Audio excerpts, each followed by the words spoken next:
رهبرم با داغ تو این مملکت غرق عزا شد. روح پاکت بعد عمری عازم کرب و بلا شد. لایقت چیزی نبود آقای من غیر از شهادت.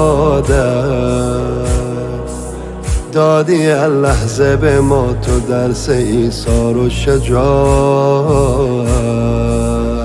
مثل جدت با لب تشنه کشتنت آقا، به خاک و خون کشیدنت آقا، الهی که برات بمیرم.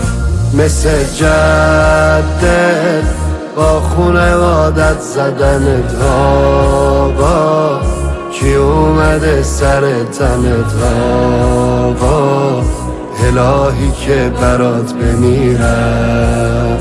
دل ما شاد عزا دارد، خدایا رو نگه دارد، خدایا رو نگه دارد، خدایا رو نگه دارد. حال روز ما از اون روزی که رفتی شد پر از غم. رفتی و از رو سر ما سایه مهر تو شد کم. رهبر مظلوم من راحت رو میدیم ما ادامه. مرد و زن تو صحنه ایم و حرفمونم یک کلامه.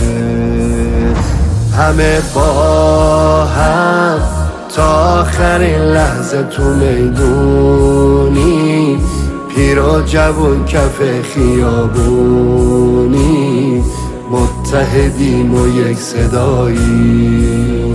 همه با هم پشت نظام و انقلاب هستیم، مردون توی صحنه نیستیم، بعد علی با مجتبایی.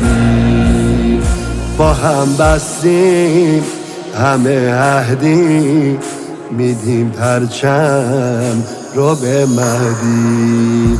هوا صالح، هوا صالح، هوا صالح، هوا صالح، هوا صالح، هوا صالح، هوا صالح، هوا صالح.